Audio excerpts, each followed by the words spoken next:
The 17 News at Sunrise podcast is brought to you by Clinica Sierra Vista. Welcome back to the 17 News at Sunrise podcast, where we share your news on your schedule. Working in the spirit of the Golden Empire, this is 17 News at Sunrise.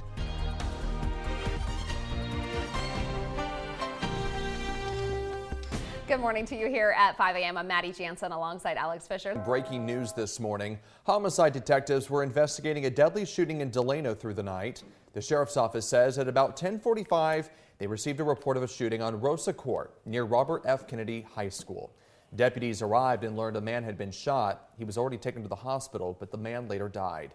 Anyone with information can call KCSO at 861-3110 or Secret Witness at 322-4040. And this latest killing just coming hours after a vigil was held for another victim of violence this weekend. A vigil was held last night for a person killed in a shooting Saturday evening in East Bakersfield. It took place near the Mercado Latino on Harold Way near Chamberlain Avenue. That's where sheriff deputies were called around 11 p.m. Saturday for reports of a shooting. The victim was rushed to the hospital but later died. No information on a motive or suspect has been released. If you know anything about this shooting, you're encouraged to call the sheriff's office. President Biden continues his first presidential trip to Asia today. He is in Japan, announcing a new economic alliance with a dozen Asian nations this morning. It is an attempt to counter China's rising economic power. But as the president travels, many problems from back home are still clearly on his mind. NBC's Chris Pallone reports. Alex, Maddie, good morning to you. He might be thousands of miles away, but President Biden is trying to reassure Americans back home that he's got several key issues they're worried about under control. The Prime Minister of Japan and the President of the United States. President Biden is in Japan, but domestic concerns are never far away. Despite high consumer prices, rising interest rates, and falling stock values, the president insisted this morning an economic recession in the U.S. is not inevitable. Does that mean we don't have problems? We do. We have problems that the rest of the world has. The president's comments came as he completes the second leg of his first trip to Asia as president. He joined Japanese Prime Minister Fumio Kishida in condemning Russia's invasion of Ukraine. I believe what Putin is attempting to do is eliminate the identity of Ukraine. Russia has to pay a long-term price for that. The trip's focus is to strengthen American ties in the region to counter China's rising influence. This morning, the president announced a new economic agreement with several countries in the region to foster open trade and unsnarl supply chains, which are driving up costs here and abroad. This is designed to actually focus on those economic issues that would matter most for American families. But as the president travels, a new domestic issue has appeared: monkeypox. At least 2 cases have been confirmed in the U.S., with potentially more under investigation. I just don't think it rises to the level of the kind of concern that existed with COVID-19 and the smallpox vaccine works for it. So, but I think people should be careful. The president returns to Washington Tuesday, where a full domestic agenda awaits. When the president returns, he will still have that baby formula crisis to deal with. The first shipment of foreign formula arrived in the U.S. over the weekend, and another shipment is now expected in the next few days. In Washington, Chris Pallone, 17 News. And as Chris just mentioned, a military plane landed in Indiana yesterday carrying thousands of pounds of formula. And in New York City today, the mayor declaring a state of emergency to give authorities the power to prevent price gouging for formula. Jolene Kent has more. A welcome sight for anxious parents. A C-17 military aircraft hauling 78,000 pounds of formula landing in Indianapolis amid the crippling formula shortage. This shipment provides enough formula to take care of 9,000 babies and 18,000 toddlers for a week.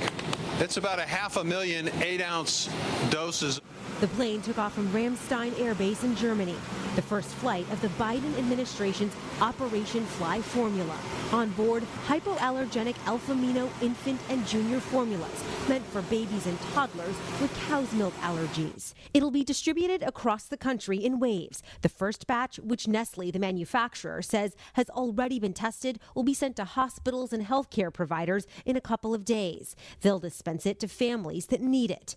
The rest of today's shipment, Nestle says, will be tested and sent out in the next 2 weeks. Another flight carrying more hypoallergenic formula from Gerber is expected to arrive in a few days and will be trucked to Pennsylvania. When will shelves be full again, or at least fuller? Well, I think that's a matter of weeks, in part because of the sequencing of events that's taken place. Shipments coming in via the military.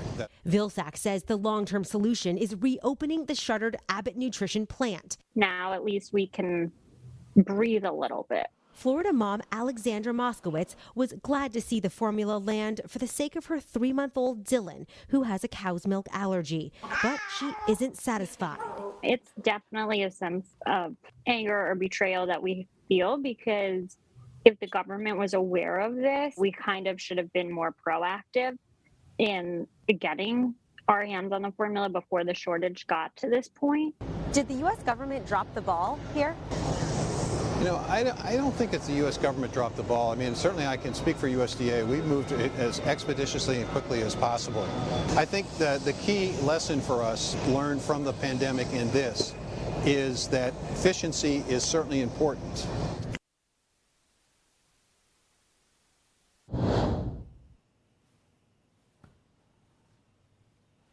Your time now is 5:08, and this year's midterm election primary is just weeks away. Today marks a major milestone, the deadline to register to vote by mail. 17's Chris Burton joins us in studio with everything you need to know. Chris? Maddie, good morning. Registering to vote by today will save you a fair amount of trouble trying to vote in the primary. You can register online at registertovote.ca.gov or ask for a voter registration form at any fire station, post office, DMV, or public library. But either way, you'll need to provide your name, address, and a form of identification like a driver's license or passport. Now, you can still vote in the primary if you miss today's deadline, but you'll need to conditionally register at the elections office or at a polling place, which is a lengthier process. It might cost you some time on election day.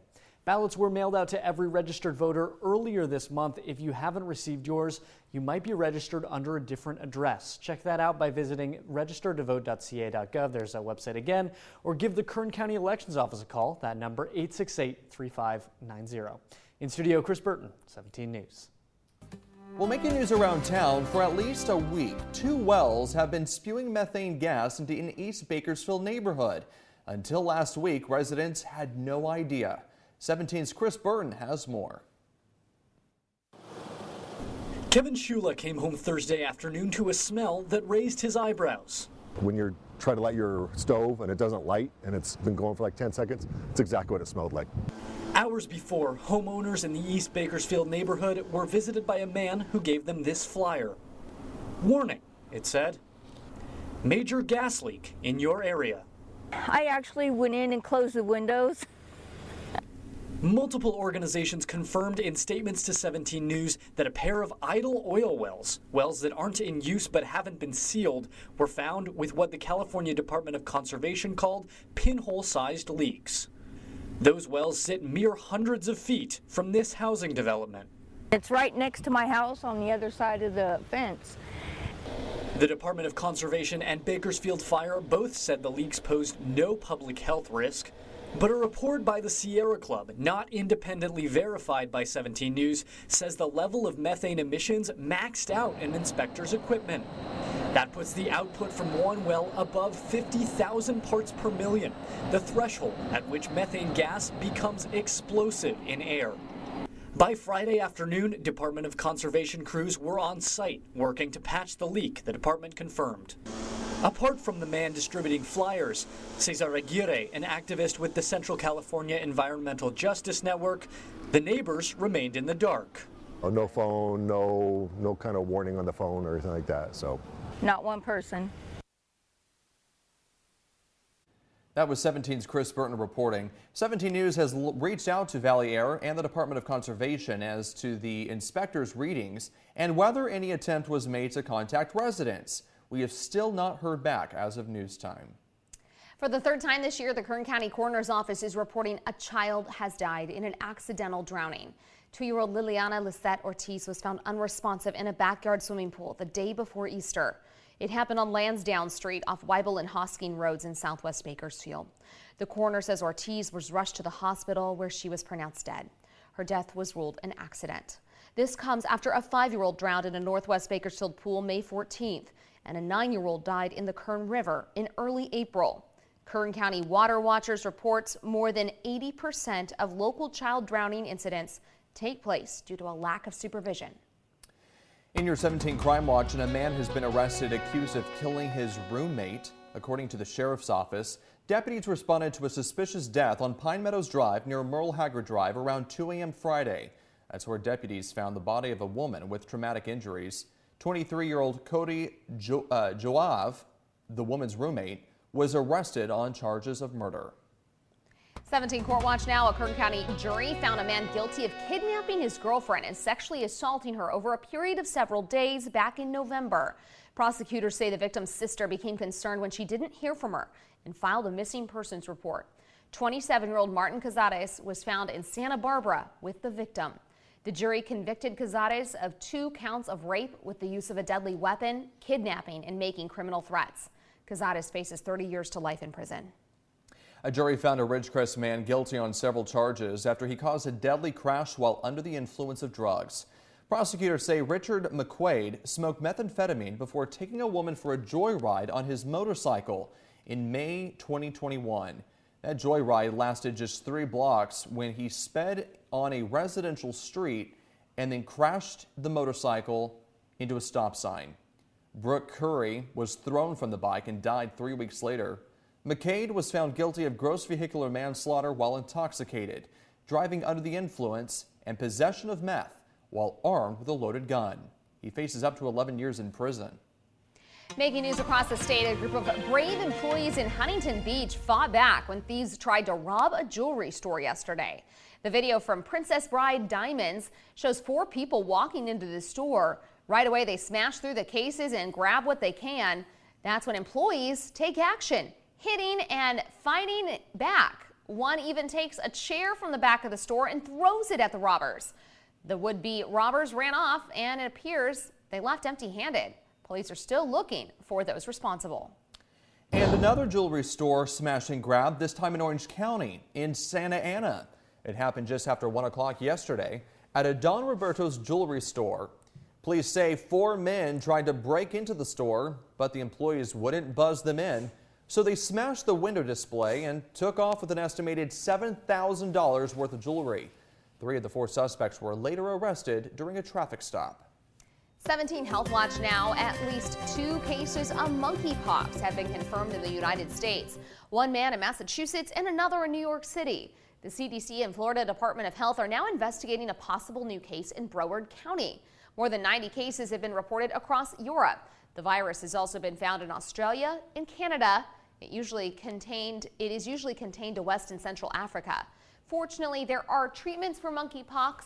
The World Health Organization says the disease kills around 3 to 6% of those who get it. So far, no deaths have been reported in the current outbreak. The symptoms that are concerning for monkeypox, or that we should be worried about with monkeypox, is that you can first have flu-like symptoms like fever, chills, sweats, body aches, headaches, and that is followed by a rash. And you will also see swollen lymph nodes with it as well, which is a distinctive feature of monkeypox. President Biden told reporters at a press conference in South Korea he's taking the spread of the disease seriously and is looking to experts for guidance. Now to the coronavirus, and COVID-19 cases are on the rise here at home. According to data from Johns Hopkins University, cases in the U.S. have now passed 83 million. The data also reported more than 1 million deaths. The rise in cases comes as the Centers for Disease Control and Prevention began recommending a 3rd dose of the Pfizer vaccine for children 5 to 11, with the CDC recommending a 3rd dose of the Pfizer vaccine for children 5 to 11. Education news now, and a big congratulations is in order for the class of 2022.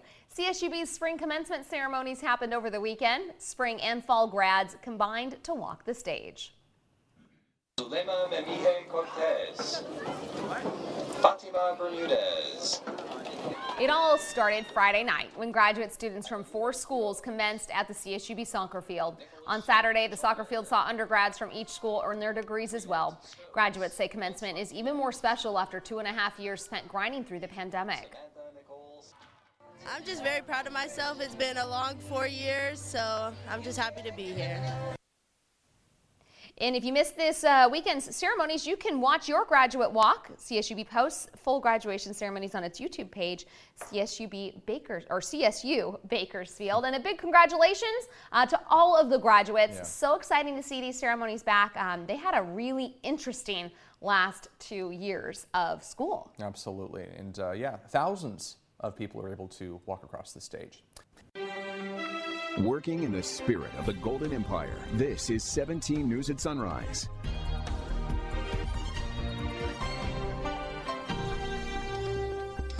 The 17 News at Sunrise podcast is a production of KGET and Nexstar Media Group.